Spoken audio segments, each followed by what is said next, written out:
let's get into it. This month's theme is going to be 2D Toolpaths. So today we're going to go over just a couple tips and tricks and a couple cool settings on 2D contour. Here's my Fusion. If anybody's familiar with the tool tips, you probably know kind of what I'm going to show here.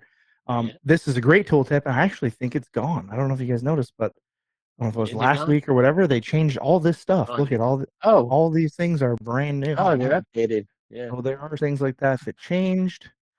It's all air fryer related. Do you notice that? Exactly. Yeah. So what about the contour? The tool tip on the 2D contour, is it still there, or is it they changed that one too? Oh, they changed. I think that looks the same. Like that. No, it's in the passes. Or geometry? No, it's under geometry, right? Contours. Yeah. Geometry. Right. Oh, is this one changed? There it is. Oh no, it's the same. It is a little bit different because of the dark mode, because it normally doesn't look like that. I wonder where you got that idea. You know what's crazy is when you look at 2D contour in the pocket toolpath, I think it has like the worst. What is that? That's like, I mean, I don't know. I can kind of understand like what they're trying to show there, but those are all weird selections for what this is. Yeah, it's not right, especially for pocket. Pocket's like gonna pick the area you choose anyway. It is gonna automatically be extended out by this distance. Yeah. But yeah. So the first thing I want to talk about is what would you do with this, right? I mean, I need to finish this whole floor. I mean, a lot of people might say face this, right, Angela? What's going to be the problem with facing this off? Yeah, the wall, the vertical wall. We're gonna face it. Let's do it, Devin. Let's get a gouge. Yeah. I do just want to be mindful of this, that, you know, one of the things with the facing toolpath, although this looks like an area that I'd want to face, and maybe in some software you could do this, and I think I've explained this before, we don't respect at all the XY here. So if I just hit OK, we just kind of chose the area, and also it's going to cut to the top of the model at all times. So one of the things we're going to do is just kind of go step by step here. We'll go in here and we'll go to the heights, and we'll go to selected contours. That'll change based on wherever those depths are. So now I'll have it right there, and that might look like it's pretty close. I mean, we might even have got it. I've never gotten it, by the way, but if we simulate it here, we'll probably see that's probably going to gouge that area there that we picked. Yeah, and it looks like it did. If we turn off our model and we turn this to comparison, we'll see some red there, and we'll see that we've over machined that section. So a lot of people go, okay, well, if I can't face this, how am I gonna do this? Well, you could do something like pocket, but pocket may give us a weird selection depending on what we grab here. So if I grab something like that, what happened to my toolpath? I grab something like this and that, and hit OK. Make it something weird like that. Obviously, we're on the wrong side over there. But you may get like a weird selection, right? And obviously I did purposely pick this, so it was going to be a bad thing. So what we can do actually, if we want to just go across this and get a good pattern, we can go to 2D, go to 2D contour. We can pick just this pass and hit OK, and we'll get this one singular pass. So what some people might do is they might want to extend this, they might want to make this longer, and there's probably 15 different ways you could do this. But here's what I would do. I would go into here and go to my linking page, because I can see that the 90-degree layout's not something I'm going to want for every single pass. I also see my plunge move there, which I'm not a big fan of, so we'll turn that off first. By going to disable, I'm going to go to linking here, and we'll make our lead and sweep angle be 0. So the next thing I'm going to do is go to passes, and I'm going to say, this roughing passes, I hate it. I think it's silly. It is good for roughing something if you want to take like 250 off the wall, 250 off the wall, 250 off the wall, and then your last pass you want to take 10. That's what it's for. If in this case I just want to take equal passes, because I would obviously rough this out, I'm not a lunatic.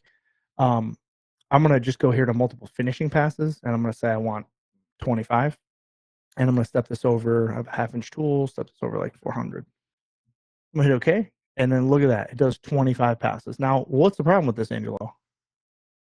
The entry and exit is not taking into account the whole stock there. It's not taking into account the whole stock. So what could we do? We could go to the toolpath here. We could go to edit. We could tell this to be longer, right? We could say add, Yeah, you can I don't know, change 3 the inches size or of whatever, it. right? Yeah. Now we can hit OK. And now what is it doing? Now it's You got kind of a lot doing that, hair but cutting. now we got to count exactly how many passes we need, and we might need to trim this or make this bigger or shorter in certain areas. So what you can do actually, regardless of whatever these settings are, so we could leave the line actually little, and I'm going to just show that real quick so everybody's on the same page. I'm going to calculate this. The line here is small. So you can go to stock contours, turn that on, and if we just leave it like this and hit OK, it's going to extend those passes to only where the stock is defined in our setup. Now, obviously, I would have this roughed out. So if we want to trim that, instead of just using whatever the default selection is, which mindful, there's nothing selected here. So when you do this, it's going to pick whatever the stock shape is. So if that's a round shape, it's going to be round. If that's rectangular shape here, it's going to be rectangular. I don't know what it's going to do for any random stock. Obviously, you'd have to test that out, but I do know that that's the behavior for those standard methods there. If we go here to pick this and we hit OK, what this setting does, and the tooltip is going to mimic kind of the part that I have shown here, but the left setting is what we already showed, where it just picks the stock boundary and it just cuts everything where there's stock. This stock contours just tells the toolpath where there is stock.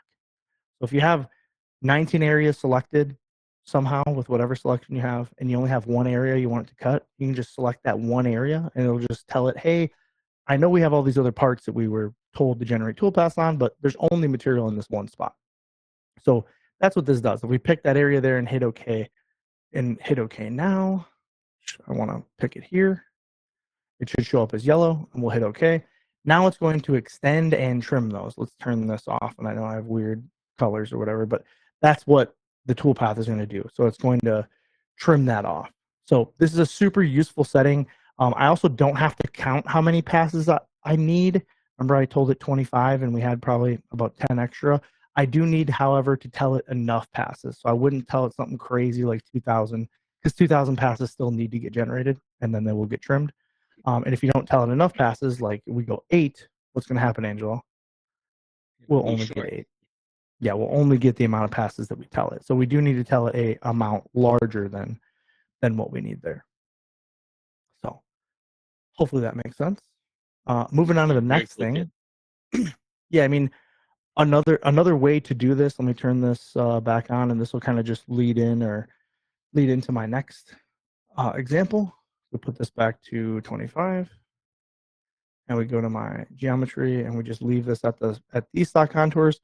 If we calculated a toolpath like this, and let's say we wanted to exactly control how much bigger or smaller this was, which sometimes would happen, you can actually trim this, and in the trim use a boundary. You can select that boundary, and the cool thing about this, without having to make a sketch, because I'm super lazy, I don't like making extra work, you can actually grab that boundary and make it bigger or smaller.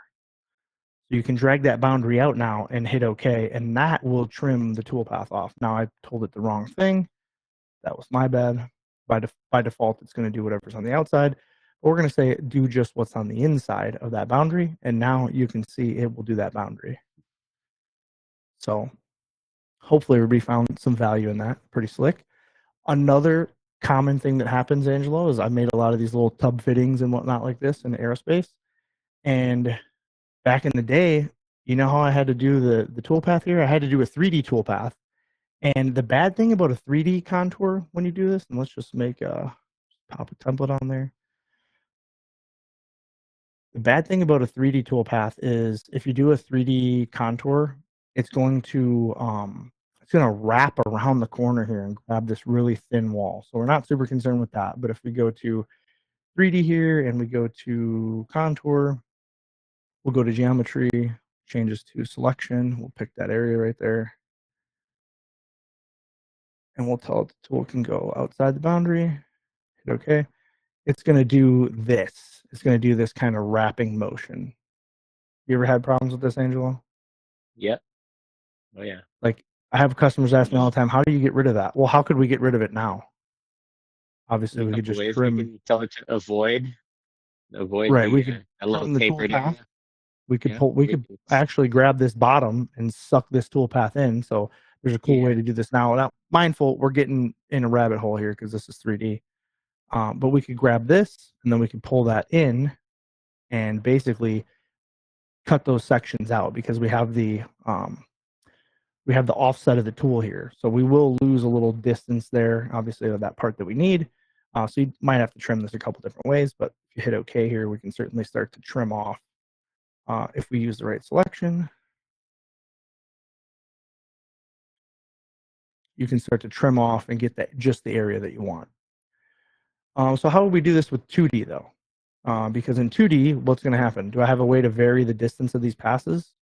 I don't. Not unless you make independent. You'd have to toolpaths with make a different Z height and then sketches or different ones, right? So if we go here and we go to multiple depths and we say, let's just cut 1/2 inch or whatever, hit OK, it'll do all those passes. But this is another way where obviously I have a beautiful shape here, so I wouldn't necessarily have to make a sketch or even draw something here or do a polygon. What I can do is just go to the side here and go to trim toolpath. We'll go to boundary, click on that. You should be able to click on that boundary. And here's where it gets a little tricky. So setup z-axis is it's going to try to trim it from that orientation. We're going to say setup y-axis. So it'll be like that. And I think I need to pick it again. There you go. And then we can actually just drag this out like that and tell it to keep just the inside. And now it'll get rid of those passes. So as those passes vary in length there, turn these back on, you can see that it's going to cut them in just the right length. Yeah, very cool. That's pretty slick.